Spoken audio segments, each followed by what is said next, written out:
Everyone, आज मैं फिर आप सबों के समक्ष अपना टॉपिक जो हमारा चैप्टर एनसीईआरटी क्लास 12 हिस्ट्री में रिबेल्स एंड द राज से लिया गया है उसकी अगली कड़ी को लेकर मैं आप सबों के सम्मुख प्रस्तुत हूँ।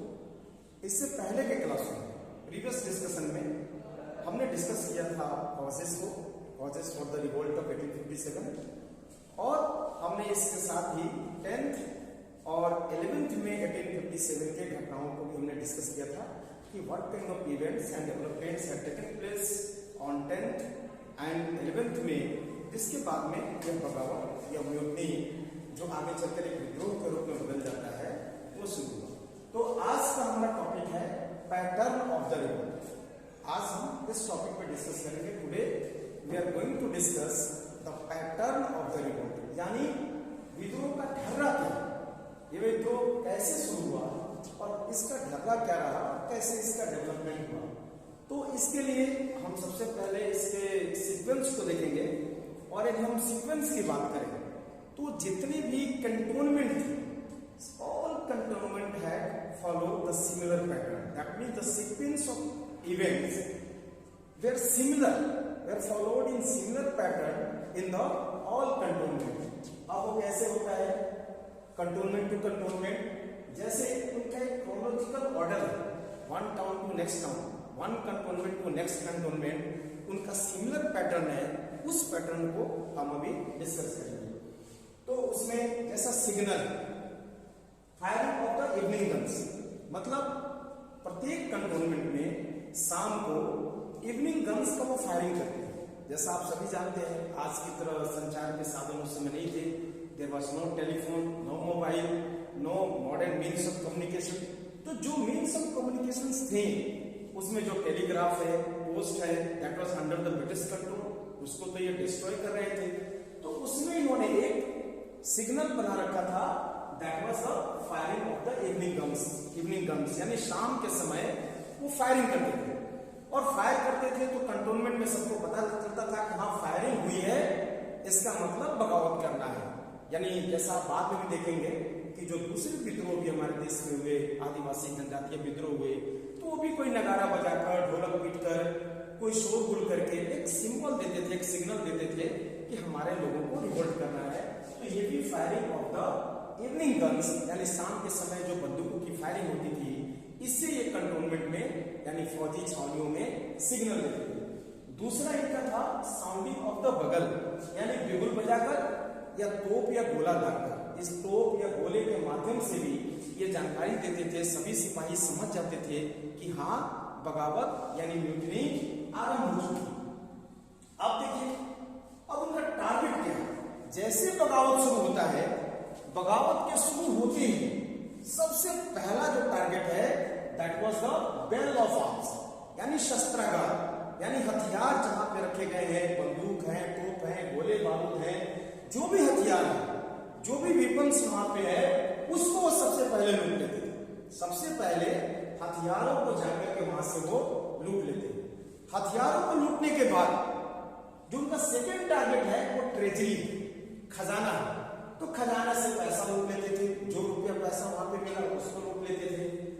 उसके बाद वो जेल पे धावा करते थे और जेल को अपने कब्जे में लेकर के जो उसमें भारतीय सिपाही बने, जो भारतीय सिपाही यानी नेटिव इन्फेंट्री के, पैदल सेना हो चाहे कैवलरी के हो, घुड़सवार सेना के जो भारतीय लोग हो, उसको जेल को अपने कब्जे में लेते थे।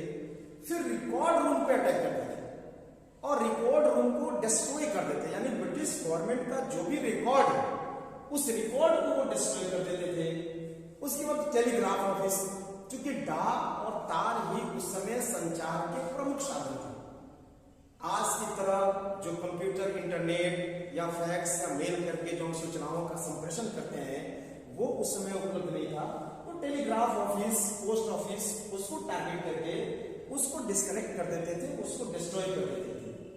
उसके बाद में जो बंगलौस है, बंगलौस यानी जो कोठियां, जो यूरोपियन की कोठियां थी, व्हाइट मैन्स की कोठियां थी या अंग्रेज अधिकारियों की कोठियां थी, वहां अटैक करते थे और उस कोठी को अपने कब्जे में ले लेते थे। उसके बाद everybody and everything connected to the Europeans, connected to the Britishers, connected to the white men were the target. यानी सब कुछ जो कुछ भी यूरोपियों से संबंधित है, ब्रिटिशों से संबंधित है, व्हाइट मैन्स यानी श्वेत लोगों से, यूरोपीय घोरों से संबंधित है, वो सबको वो टारगेट करते थे। और इसमें एक चीज आपको याद रखना है, जैसा कि संथाल विद्रोह में हुआ था कि उन्होंने अंग्रेजों के साथ साथ कुछ भारतीयों को भी टारगेट किया। They have targeted some Indians also along with the Britishers, along with the Europeans who were there. ये भारतीय कौन थे जिसको उन्होंने टारगेट किया? तो they were the money lenders and rich people, because they were considered that they were connected to the Britishers, they were connected to the Europeans. ये जो रिबेलियन है वो उनको कंसीडर करते थे, उनके व्यू में ये लोग they were looked like British agent, European agent। और चूंकि ब्रिटिश गवर्नमेंट भी इनको सपोर्ट करती थी, और जो धनी थे और जो महाजन थे ये लोगों को ऋण के जाल में फंसा के रखते थे, जिसके चलते किसान और अन्य तरह के हमारे समाज के तबके जो है उनके ऋण जाल और हाई रेट ऑफ इंटरेस्ट से मुक्त नहीं हो पाते थे।